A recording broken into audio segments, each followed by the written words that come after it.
Market outcomes. When some method exists for buyers and sellers to agree on terms, we say there is a market. Markets don't just happen, they are the result of a complex mix of private and public initiatives involving creation of physical or virtual spaces. For example, a mall or Amazon or eBay. They involve communication, for example, credit card readers or the internet, and of course, a legal system providing many types of protections. We'll talk about all of this later in the course. For now, we'll consider just the very simplest case where every buyer and every seller ends up at the same price, making an agreement for the exchange of goods or services. Again, think of all of this as a model. Might not be exactly right, but it is a way of representing markets in a way which helps us a great deal in really understanding the real world. Using our ideas of economic supply and demand together helps us make sense of the type of outcomes which are typical when government serves only as a referee and doesn't set itself up on any of the terms. For example, for price. I want to start with three typical market conditions. In the first, sellers have the greater power relative to buyers. Examples would include your internet provider or your cable company, or perhaps the manufacturers of insulin. In the second example, buyers have the greatest power relative to sellers. In this case, an example might be Walmart as a buyer from its suppliers. And finally, in the third case, I want to consider where power is balanced between buyers and sellers. Examples of this might include the pizza shops in a city with a large population. We can illustrate the case where sellers have the greatest power in the market using the same framework we used for supply and demand. In this case, we will start with a vertical axis representing price, the horizontal axis representing quantity. We can now add the demand curve as we illustrated previously. We can illustrate a supply curve, and now we can add the behavior of the buyers and the sellers. Because sellers have the power, they can choose to set the price in a way that is best for their interests. And it turns out that setting a price considerably above their costs, not surprisingly, is a good outcome for them.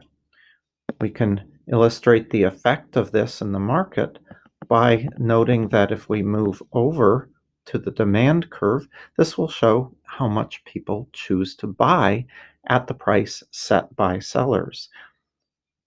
Going vertically down to the quantity axis, that then shows us how much buyers choose to purchase when sellers have power in the marketplace.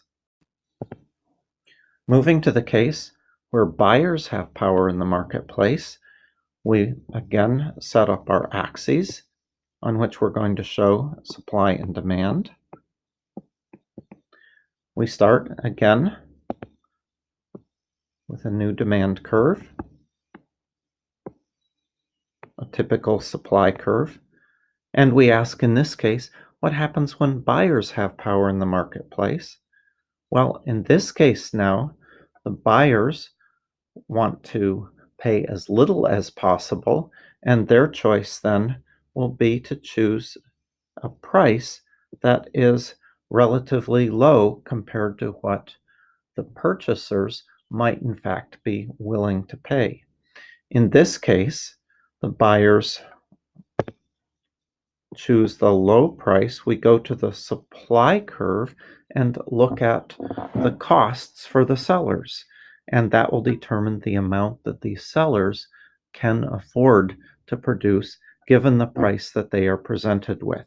So we go down from the supply curve, and that provides us with the quantity that is chosen based on the price set by the buyers or the demand side of the marketplace.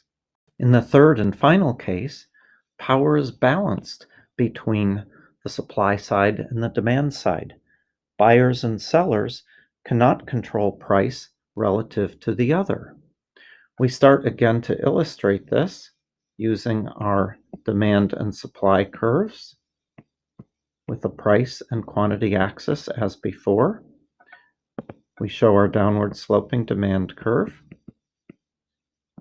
upward sloping supply curve, and with neither buyers or sellers having control of price in the market, the intersection of supply and demand determines the price.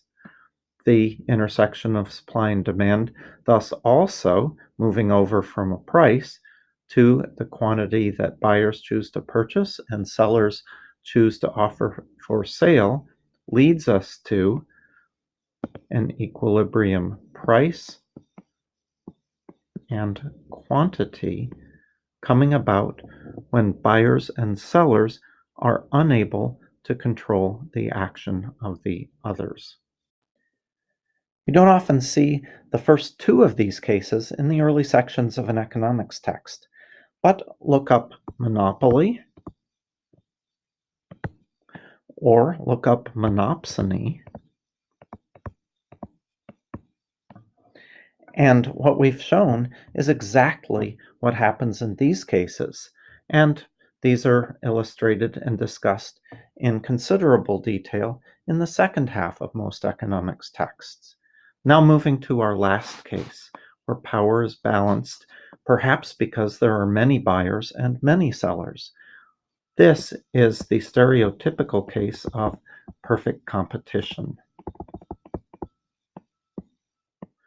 But more commonly than perfect competition, this is often looked at as a good enough representation of what happens in marketplaces and is sometimes referred to simply as the, quote, model of supply and demand. In this course, we will use models of supply and demand, as illustrated here, to look at all three of these cases.